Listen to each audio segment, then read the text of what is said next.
예배 자리에서 여러분을 뵈니까 일주일에 한 번 만나니까 참 뭔가 반가운 것 같아요. 오랜만에 봐서. 이 자리에는 신앙생활을 오래 하신 분도 계시고 또 최근에 믿으신 분들도 계시는 것 같습니다. 보통 얼마나 교회를 다니셨는지요? 저 같은 경우는 한 50년 다녔습니다. 그러니까 5살 때부터 교회를 다녔는데 반백년을 다닌 거죠. 이제 주일학교 다니는 게 참 재밌었어요. 저는. 그런데 제가 그렇게 오래 교회를 다니긴 했지만 사실 주님을 만난 거는 30대 초반이에요.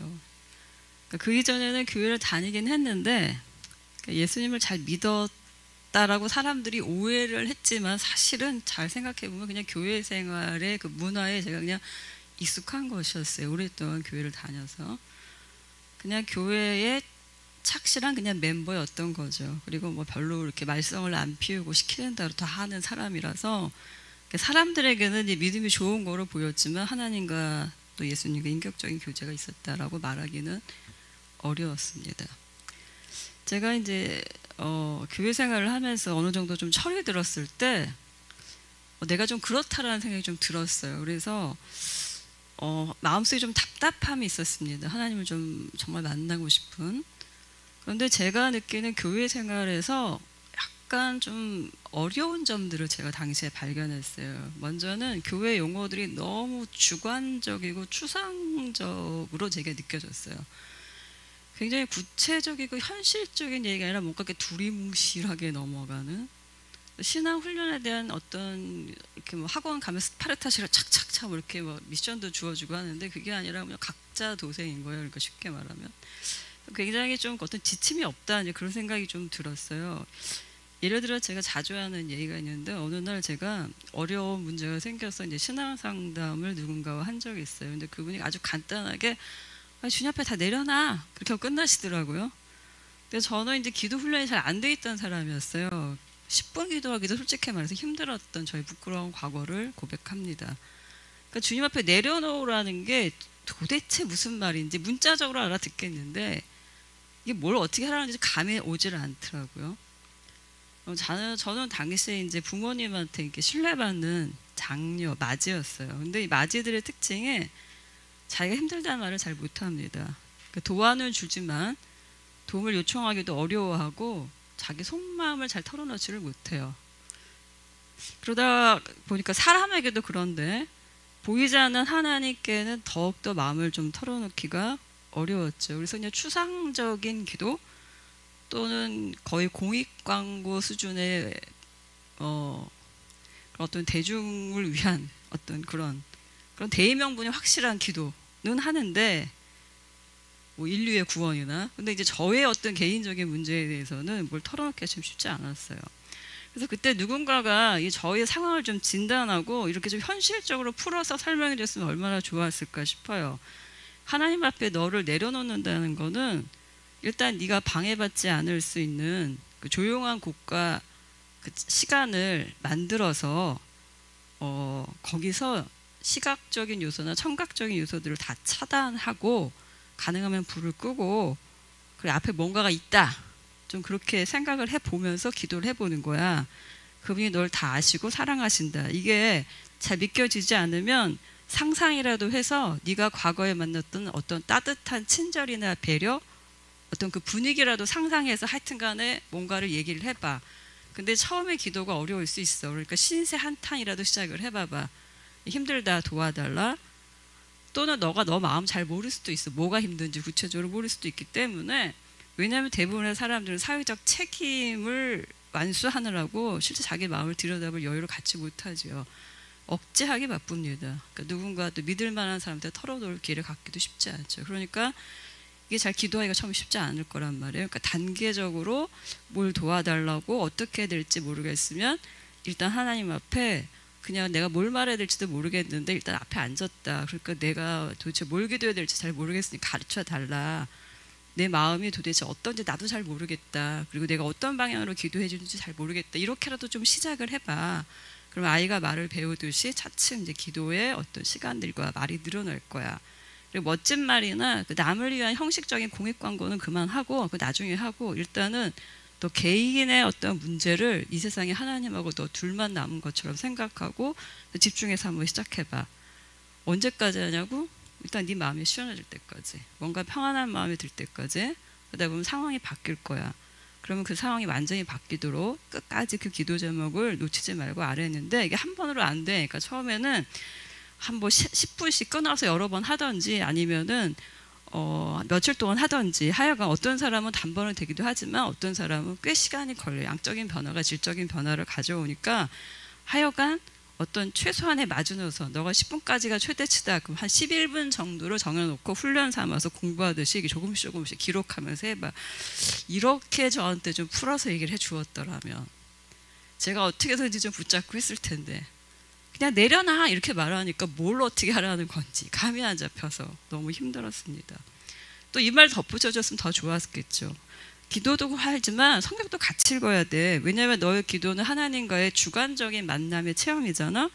그런데 하나님이 객관적으로 자기 자신을 계시해 주시는 성경 말씀을 읽는 그 체험도 굉장히 중요해. 그럼 너가 상상하는 하나님, 네가 만들어낸 하나님이 아니라 정말 하나님이 알려주시는 하나님의 정확한 모습을 알고 너의 신앙의 방향성을 상실하지 않을 거야 까지 덧붙여줬으면 더 좋았겠죠. 이제 좀 답답했어요. 20대는 제가 어떻게 하면 하나님을 만날 수 있을지 뭐 답답한 마음을 가지고 스승을 찾아다녔는데 사실 만나질 못했어요. 제가. 그리고 또 제가 두 번째 느낀 답답함은 바로 이것이었습니다. 과연 예수님이 도대체 누구냐, 뭘 했냐였어요. 교회에서 성경 퀴즈 내면 웬만한 답은 예수님 아니면 하나님이에요. 그죠? 그런데 알게나 많이 주워서 알아듣고 있어요. 뭐 예수님이 우리의 죄를 위해서 십자가에 달리셔서 나를 구원하셨다. 귀에 마르고 닳도록 수학 공식처럼 세뇌가 돼 있긴 하지만 이게 이제 구체적으로 중간 과정에 대한 어떤 논리적인 설명이 없이 점프를 해서 간단하게 추락해서 결론만 얘기를 하니까 이게 저한테는 굉장히 수박 겉핥기식의 강제 세뇌만 된 거예요. 그 과정이 이해가 안 되는 거예요. 그러니까 받아들여지지도 않고 뭐 억지로 하여튼 간에 꾸겨 넣긴 했는데 이게 뭐 겉돌면서 들을 때마다 답답한 거예요. 하나님까지는 제가 이해했어요. 왜냐하면 인간의 본능이 어려운 일이 생기면 뭔가 신에게 구하잖아요. 그러니까 하나님한테 도와달라. 거기까지는 되는데 하나님이 한 명이면 되지 예수님은 도대체 왜 필요한 거지? 그래서 이해가 안 가더라고요. 그래서 제가 한동안은 하나님 제발 예수님이 누군지 좀 알게 해주세요. 뭘 한 건지 도대체 나랑 뭔 관계가 있는지 알게. 이게 솔직히 참 부끄럽지만 솔직한 고백이에요. 뭐 목사가 돼서 그런 것도 몰랐을까 싶은데 저희 20대는 사실 그랬습니다. 답답했어요. 이제 여러분 중에도 사실 교회에 와서 앉아있긴 하지만 예수님이 도대체 뭐 하는 분이냐, 우리가 천재신명한테 빌듯이 하나님께 구하는 것까지 하겠다. 근데 그 아들이 도대체 왜 필요한 거냐, 이런 궁금증이나 질문이 구체적이고 확실치는 않아도 마음속에 있을 수가 있다고 생각해요. 제가 그랬었으니까. 그런 분이 혹시 한 분이라도 있다면 그런 분에게 미약하지만 오늘의 저의 말씀이 또 주님을 알게 해주는 또 어떤 귀한 기회가 되기를 바랍니다.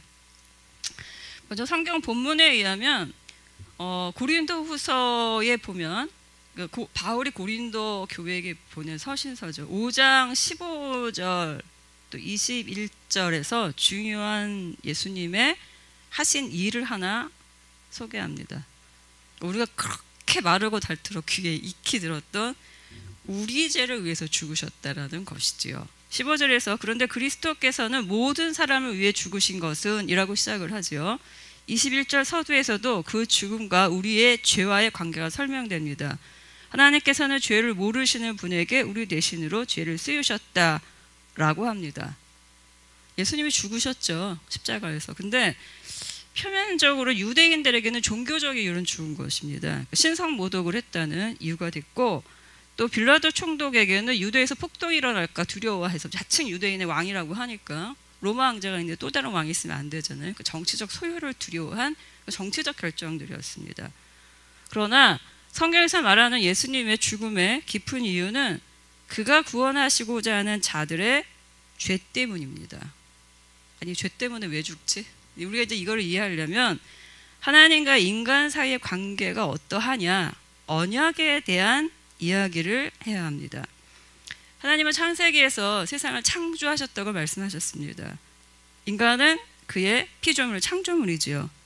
사실 피조물과 창조주는 대등한 관계가 아니지요. 창조물은 그 창조주의 의지의 소산물이죠. 그래서 앞으로 그가 그 창조주 어떤 관계를 맺느냐 하는 것은 순전히 우리가 선택할 몫이 아니라 창조주 하나님의 몫으로 남아 있습니다. 그래서 이 하나님께서는 이 대등하지 않은 이 관계에서 본인이 허리를 숙여서 우리와 그럼에도 불구하고 언약의 한 당사자로서 인간과 언약을 맺으십니다. 바로 창세기 처음에 나오는 아담과 언약을 맺으시지요. 동산 안에 있는 모든 것들을 마음대로 할 수 있지만 선악과는 먹지 말라고 말씀하시지요. 그런데 아담이 이 언약을 어기지요. 그래서 하나님의 말씀과 그 의지를 어긴 것, 그 죄가 시작이 됩니다. 이 첫 번째 죄로 말미암아 인간에게는 죽음이라는 형벌이 생깁니다. 로마서 6장 23절에서 죄의 삭, 즉 죄를 저지른 대가는 죽음이다, 사망이다 라고 말하고 있지요. 인간 세계에서도 죄에 대한 최고 대가는 사형 집행이지요. 아담도 죄를 짓기 전에는 죽지 않는 존재였습니다. 그러나 성경은 죄로 인하여 우리에게 법정 최고형인 사형이 선고되었다고 이야기하고 있습니다. 하나님에 의해서 선고된 사형은 육체의 죽음과 더불어 하나님과의 관계가 단절되는 영적 고통도 함께 의미합니다. 그러나 하나님 우리를 또 포기하지 않으시죠. 그래서 인간과 다시 관계를 회복하기 위해서 여러 가지 계약, 즉 언약을 계속해서 갱신하고 또 갱신하십니다. 모압 언약도 있고요, 에스겔의 새 언약도 있고, 또 시내산 언약도 있고, 또 다윗과 맺은 언약도 있습니다. 많은 언약들이 있어요. 그 중에 대표적으로 이스라엘 백성을 하나님 백성이 하나의 샘플로 삼아서 애굽의 포로 생활에서 탈출하게 하신 다음에 시내산에서 계약을 맺으시지요. 그러니까 수많은 언약을 갱신하는데 그 언약의 구체적인 형태는 언약은 사법적 계약입니다. 사랑의 관계이기도 하지만 우리는 하나님을 사랑의 하나님이라고 생각해서 무조건 이렇게 두리뭉실하게 할아버지처럼 생각하는데 냉엄한 법정 집행자이자 심판자이시기도 합니다. 사법적 의미가 들어가요.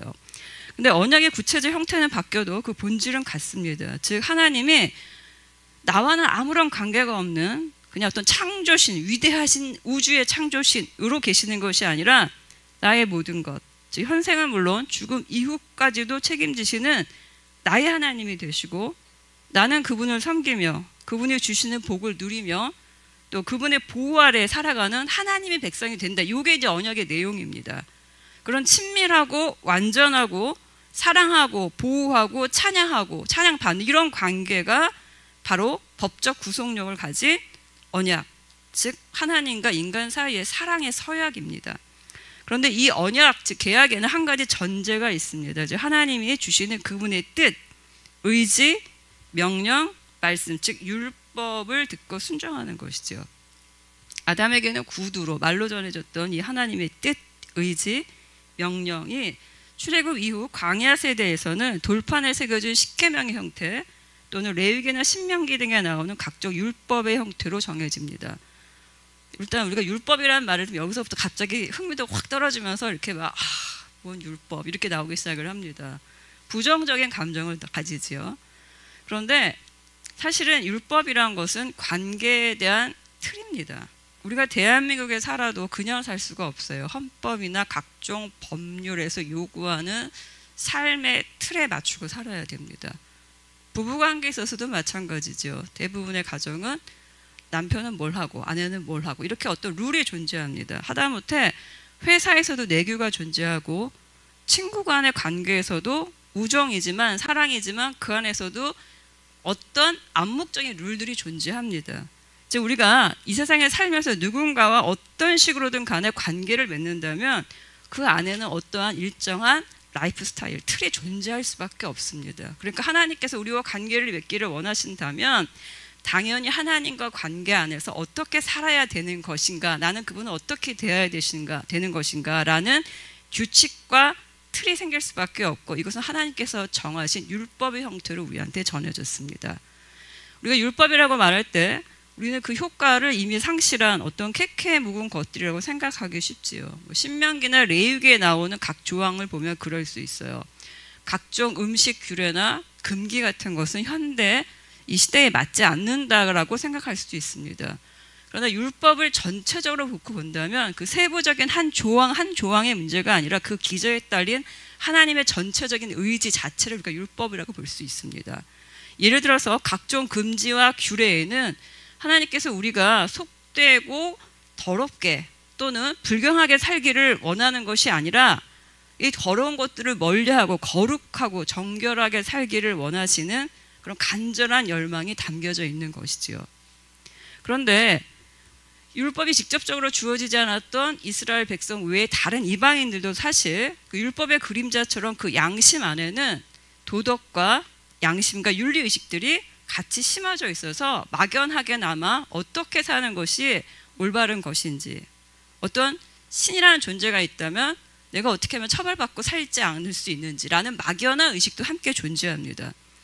그런데 인간은 이 하나님과의 관계에서 그 삶의 테두리를 정해주신 그 적용을 잘 지킬 능력이 없었습니다. 성경에서 보여주는 이스라엘 역사에서도 이런 상황이 계속 반복되죠. 우리와 아주 멀리 떨어진 시대와 공간에 살았던 사람들이라고 생각하기 쉽지만 사실 그들의 모습에서 우리는 우리의 모습을 발견합니다.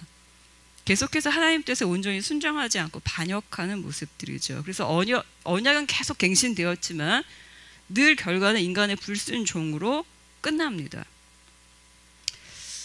우리가 법률과 도덕의 관계가 있어요. 법률은 도덕의 최소한입니다. 그러니까 윤리가 많다면 그 모든 걸 다 법으로 규정할 수는 없고 그 중에서 중요한 몇 가지만 추려서 법적 개념으로 다룹니다.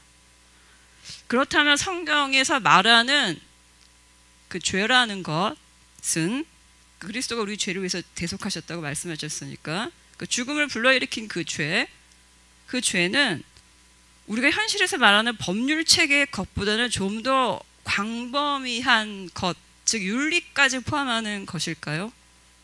사실 성경에서 말하는 죄는 그 정도 범위를 훨씬 뛰어넘습니다.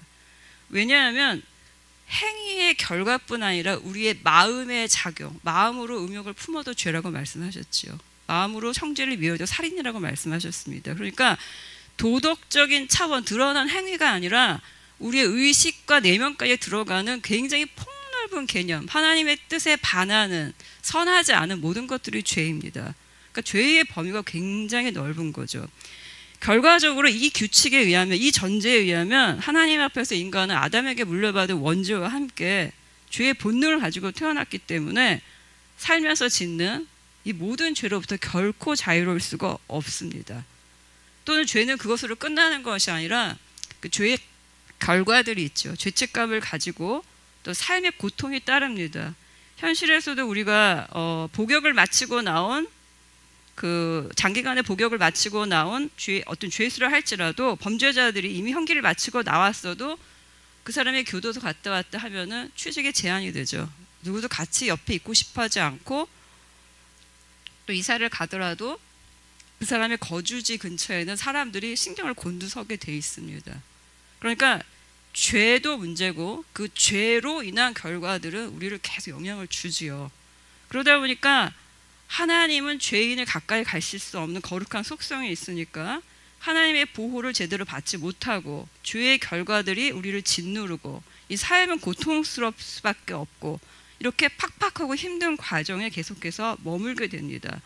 인간의 이 자력 구원이 불가능한 존재예요. 그래서 자신의 힘으로는 이 지긋지긋한 절망의 늪에서 헤어날 수 없고 또 죄의 결과인 육체의 죽음, 노화가 같이 진행되면 육체의 죽음이 진행되고 또 심판 이후에 영원한 하나님의 격리, 즉 영원한 죽음이 우리 앞에 있을 뿐이었습니다. 근데 이러한 인간을 위해서 하나님은 바로 그리스도를 통해서 구원의 길을 여셨습니다. 그분에게 우리의 모든 죄를 전가, 즉 옮겨서 우리가 받을 형벌인 죽음을 대신 집행하셨지요. 이미 집행이 끝난 범죄는 더 이상의 효력을 발생하지 않죠. 더 이상 죄인이 아니지요. 그래서 대리 집행이 됐지만 그 집행의 결과 수혜자인 우리는 하나님에 의해서 무죄한 자, 예수 그리스도께서 율법의 요구를 다 이루셨기 때문에 율법이 범한 자를 향하여 내리는 형벌인 죄 사망도 겪으셨고 또한 율법을 온전히 순종하셨기 때문에 우리를 그 같이 간주해서 의인으로 간주해 주신다는 것이죠. 그래서 더 이상 우리에게는 영원한 죽음도 효과를 미치지 않게 됩니다. 그래서 우리가 마지막 날에 주님 앞에 섰을 때 영생의 복을 얻게 되는 것이죠. 그리고 이것을 바로 새 언약이라고 말합니다. 우리가 신약 구약할 때 새로운 언약이죠. 그리스도를 통한 구속의 은혜를 믿는 자에게는 영생의 복이 허락된 것, 하나님의 아버지라고 부를 수 있는 것이 새로운 언약입니다. 그래서 고린도 후서 3장 4절에서는 이런 복음을 전하는 바울을 새 언약의 일꾼이라고 칭합니다. 즉 율법을 통한 의가 아니라 그리스도를 통하여 하나님이 더 이상 우리를 죄인으로 보시지 않고 의인으로 간주하는 그런 은혜이지요. 이것을 오늘의 본문 5장 21절에서는 그리스도 안에서 하나님의 의라고 표현합니다. 주님께서 율법을 폐하러 오신 게 아니라 율법을 완성하러 오셨다고 말씀하셨죠. 대법원에 가면 앞에 여신상이 있습니다. 자유의 여신상도 아니고 사랑의 여신상도 아니고 정의의 여신상입니다. 법체계는 의를 수고합니다. 율법은 의를 수고하는 거죠. 공의를. 그러니까 그 율법이 온전한 것을 이루셨고 그렇게 우리를 간주하시니까 우리는 의인으로 간주되는 것이지요. 그리스도를 통한 이 은혜로운 속죄의 계약은 2000년 전에 이미 체결되고 집행되었습니다. 그래서 16절처럼 과거의 죄인이 아니라 우리는 이것을 믿는 자들은 새로운 피조물이 된 것이지요. 그런데 16절에 의하면 5장 16절에 의하면 이 언약의 효과를 발휘하기 위해서는 조건이 붙습니다. 그냥 아무한테나 이 계약이 마구잡이로 이렇게 효과를 전해지는 것이 아니라 그리스도 안에 있어야 한다고 말하고 있습니다. 우리가 계속 주님 안에 있어야 될 이유가 이것이죠. 그리고 마지막 날 이 언약은 주님의 재림과 심판이라는 세상의 종말에 그 효과는 완전히 완성됩니다. 그러니까 이미 체결과 집행은 2000년 전이 됐지만 마지막 완성은 재림 때 종말론 쪽의 심판 앞에서 영생을 누리게 되는 것이죠. 이미 얻은 영생이지만. 그래서 우리가 이 세상을 살아갈 때 육체의 죽음은 피할 수 없지만 다시 죽음 이후에 부활하고 심판 이후에 영원한 복을 받게 되는 것이죠. 여기까지는 다 아시는 얘기일 수 있어요. 그죠? 다 알고 사형리에서도 들었고 대충 많이 들은 얘기들이에요. 그런데 그럼에도 불구하고 이것이 다시 우리한테 전해질 때는 나름대로 생각할 점들이 있기 때문입니다. 먼저 사람들은 이러한 집행 과정에 대해서 의문점을 제기할 수가 있어요. 먼저 죄와 형벌에 대한 것입니다. 다시 이것은 두 가지로 생각해 볼 수가 있는데요. 하나님은 사랑이 많으신데 왜 꼭 죽음이라는 형벌을 주셨을까? 너무 잔혹한 것 아니냐? 그냥 우리를 받아주시면 안 되는 거 아니냐? 인간은 어차피 연약한 존재인데 꼭 뭐 예수 그리스도를 그렇게 십자가에 매달았어야 되느냐? 그냥 용서해 주면 되지 않을까? 즉 죄를 그냥 간과하시면 안 되나? 그냥 용서해 주시면 안 되나? 그분은 무한하신 신인데 우리는 한낱 인간인데 라는 첫 번째 의문이 들 수 있죠. 그것에 대해서는 우리가 하나님의 속성에 대한 이해가 필요합니다. 하나님이 가지신 속성에는 무한하신 사랑이 있죠. 근데 우리는 그것만 사랑에서 강조하고 싶어요. 그런데 또 하나는 죄를 멀리하시는, 죄에 대해서 반드시 징벌하시는 공의의 속성도 있습니다. 문제는 하나님의 속성은 한 가지가 발현된다고 해서 나머지 한 가지 속성을 제한하거나 억제할 수 없다라는 거예요.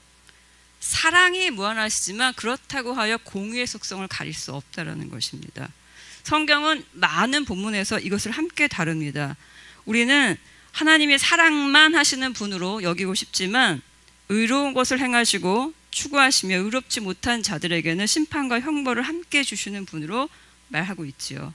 그러니까 우리가 원하는 주관적으로 그리고 싶은, 상상하고 싶은 사랑만 많고 자비만 많은 하나님은 신화입니다. 존재하지 않습니다.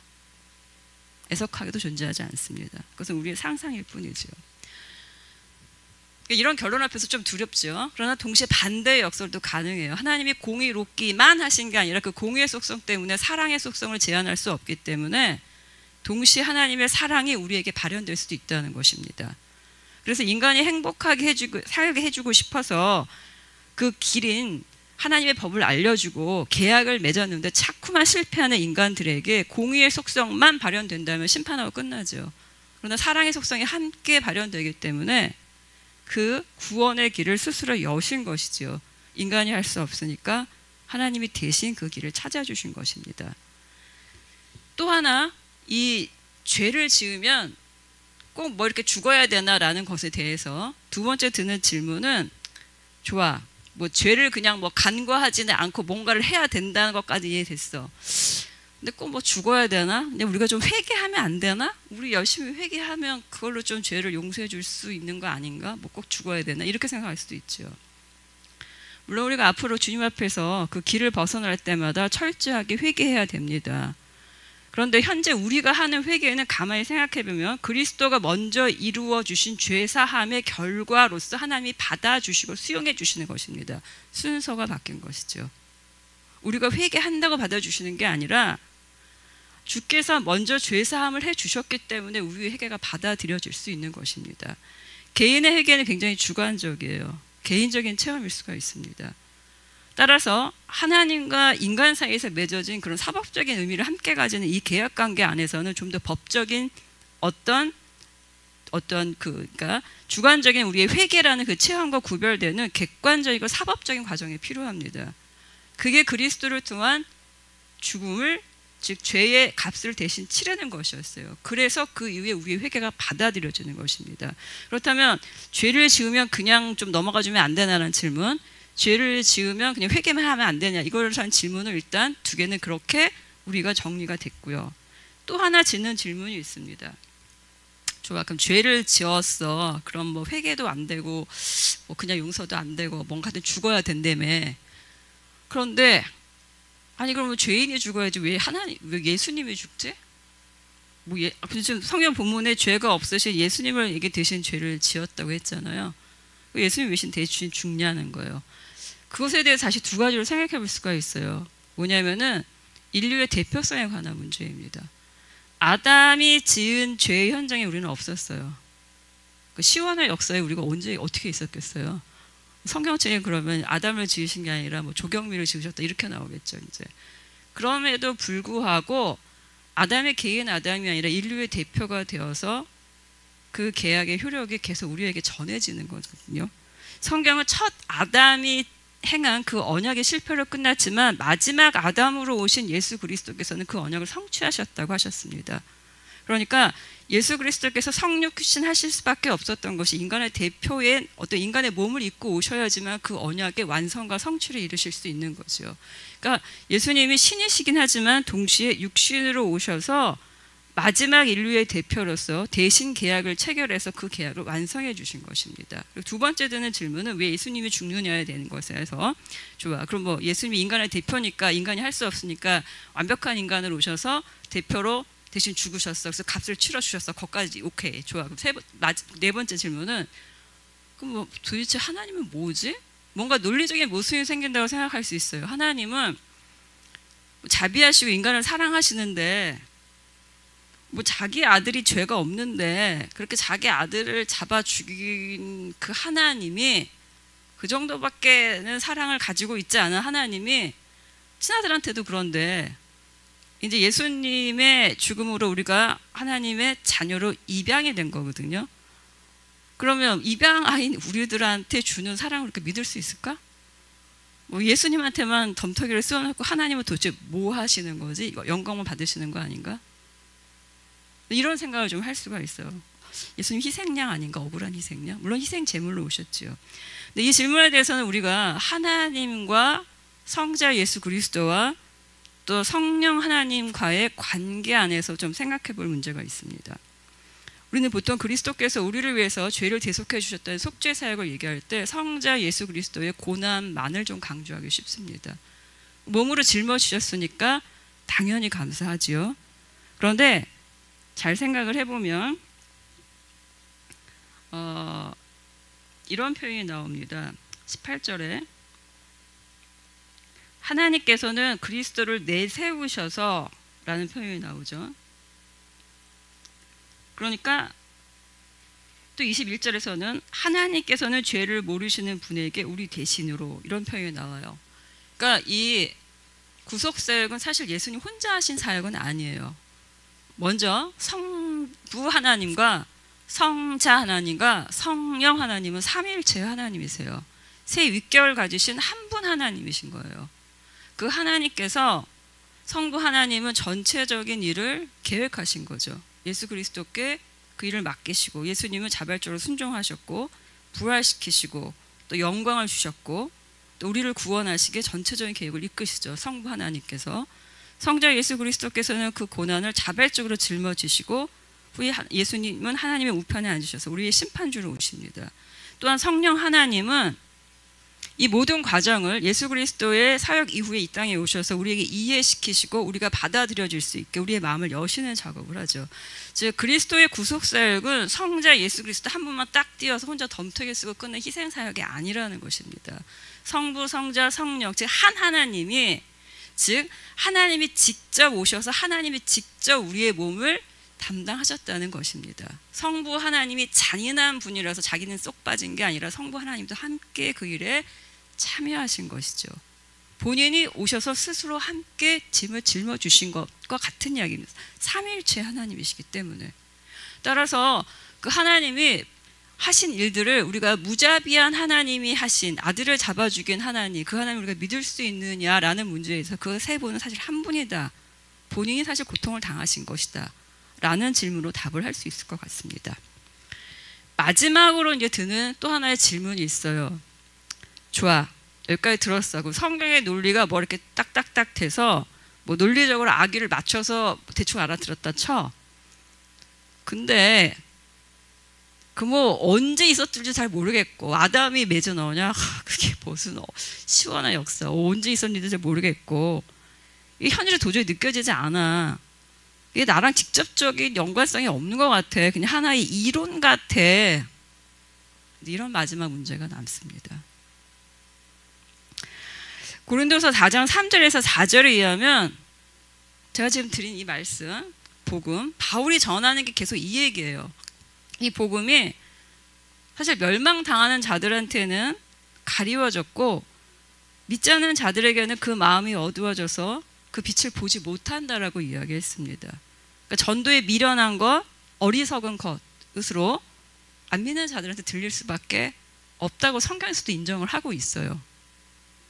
따라서 이 부분이 믿어지지 않는 자들은 먼저 하나님께서 성령님을 통해서 그 마음을 어루만져 주시고 그것을 이해하고 받아들여질 수 있도록 마음의 문을 열어주시기를 간구합니다. 그렇게 주님께서 역사해 주셔야지 그 말이 이해가 돼요. 또한 한편으로 믿으려고 시도하는데도 불구하고 안간힘을 써보는데도 불구하고 작정하고 배척하는 게 아닌데도 불구하고 나랑 상관없는 그 먼 옛날 사람들이 한 게 뭔 상관일까 이렇게 좀 황당하게 들리는 사람들도 있을 수 있어요. 나는 만난 적도 없는 아담이 뭐 상상도 안 되는 그 상황 속에서 뭐 선악과를 따먹고 언약을 했고 그래서 내가 태어날 때부터 원죄를 가진 그 죄인으로 강제 죄인으로 인생을 참 이렇게 시작을 했다는 거에 너무 참 서글프기도 하고 억울하기도 하고 또 예수님이나 하나님이나 뭐 신이라고 하니까 현실에서 뭐 어려운 일 만나면 없는 것보다 나으니까 뭐 이따 치고 그 신에게 가벼운 마음으로 도움을 구하는 것 정도는 해볼 수 있겠는데 즉 문제 해결자 정도로는 이해가 되겠는데 2000년 전에 그 청년이 내 짐을 대신 짊어지고 나를 구원했다. 이거는 잘 모르겠어. 이렇게 생각할 수도 있다는 거죠. 그런데 여기에 대해서 우리가 좀 한번 생각해 볼 것이 있습니다.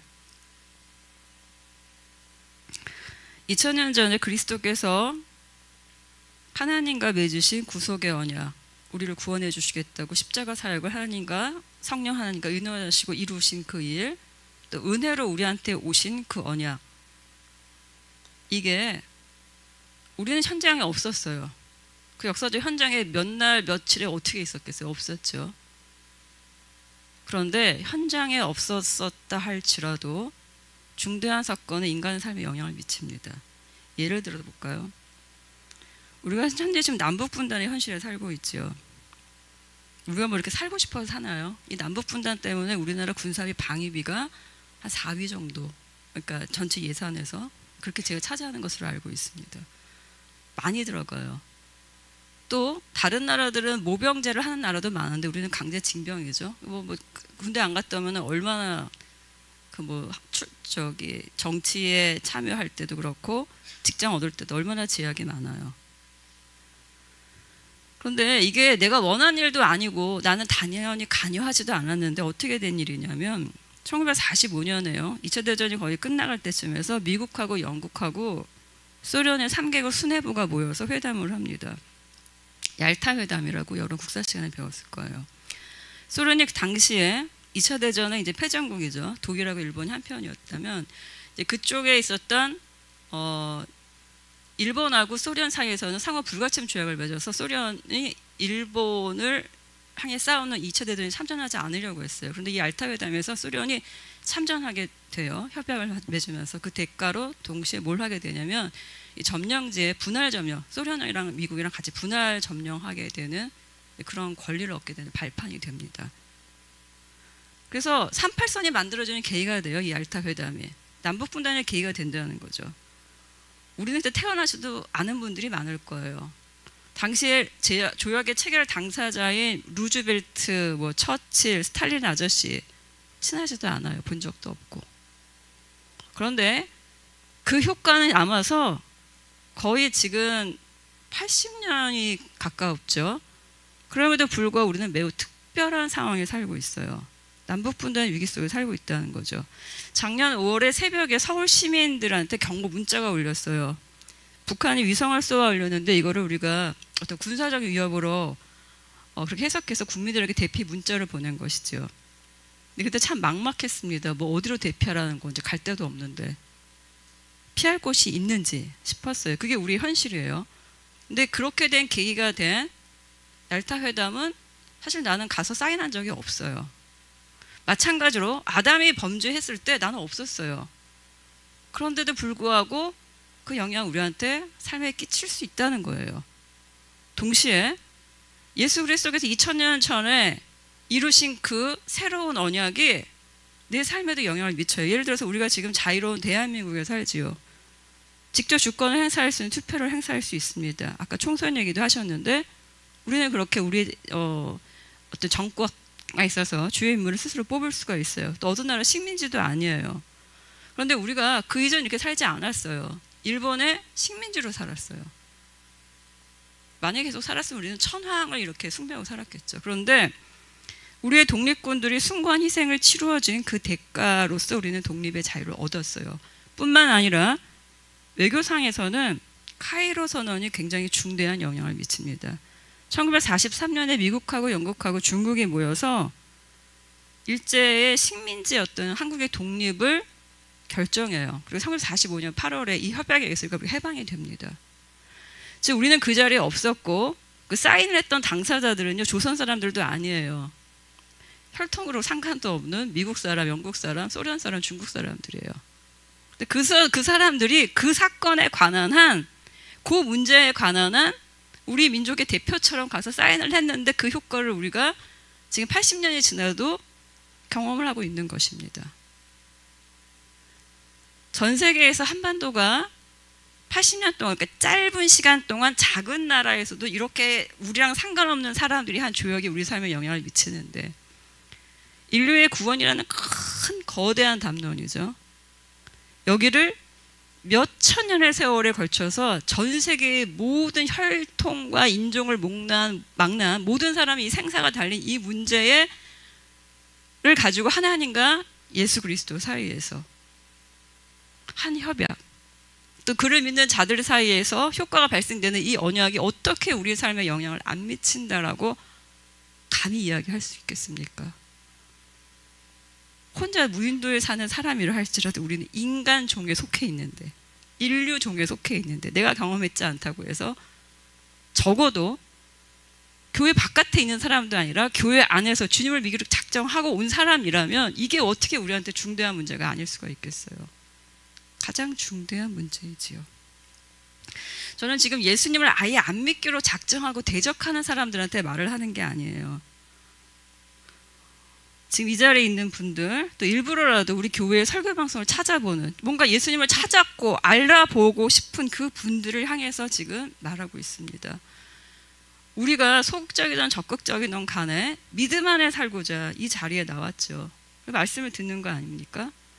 그래서 우리의 신앙 역사 속에서 아브라함부터 시작해서 계속해서 하나의 신앙 공동체로 묶이기를 원하는 모든 분들이 내가 그 당시에 있지 않다 할지라도 우리의 믿음의 대상이 되신 하나님께서 직접 결정하신 일, 우리의 구주이신 예수 그리스도께서 직접 행하신 그 일은 바로 내 인생과 관련되는 일인 것입니다.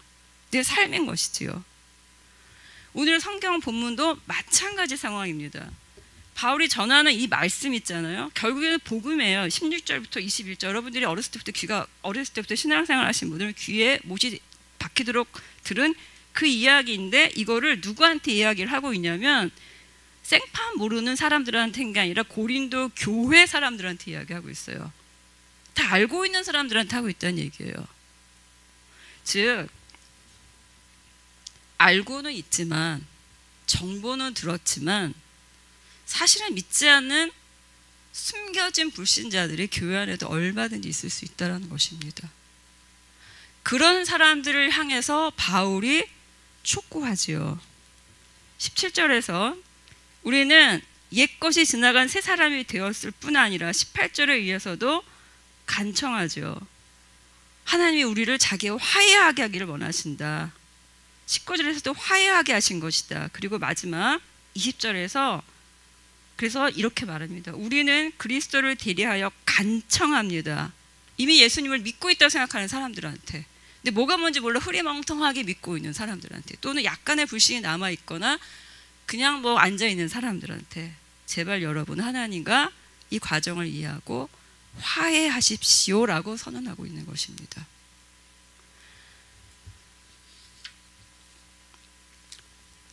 이어서 6장 1절도 같이 마찬가지 이야기를 합니다. 여러분 하나님의 은혜를 헛되이 받지 마시기 바랍니다.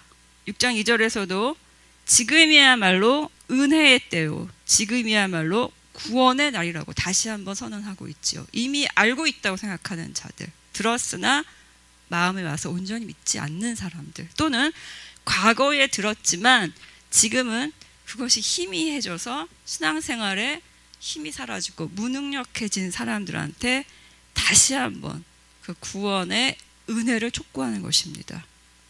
저는 이것이 우리 교회에게도 해당이 된다고 생각합니다. 우리 교회뿐 아니지요. 제가 오랫동안 교회 생활을 했지만 예수님이 누구신지 몰랐다고 했잖아요. 잃어버린 자들의 교회 안에 얼마든지 있을 수 있고, 또는 과거에 그 감격을 체험했지만 그거는 그냥 지나간 옛 언약처럼 돼서 이스라엘 백성이 시내산에 그 감격을 잃어버리고 계속해서 살다 보면 다시 곁길로 가는 것처럼 다시 내가 어떻게 구원받았는 걸 잃어버리고 하나님이 하나님 되심을 인정하지 못하고 사는 무능력한 사람들, 그 삶에 대해서 오늘의 이 말씀이 다시 한번 하나님과 화해하며 힘을 내시는 계기가 되기를 축원합니다. 사순절이 얼마 남지 않았어요. 사순절을 지나가고 있지요. 고난주간과 부활주일이 있습니다.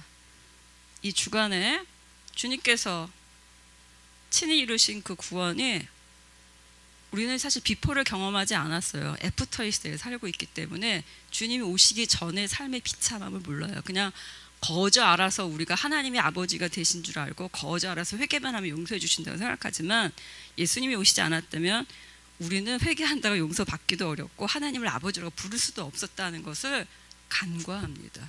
이 은혜가 얼마나 큰지에 대해서. 즉 주께서 하나님을 우리에게 다시 돌려주신 것입니다. 우리의 아버지로.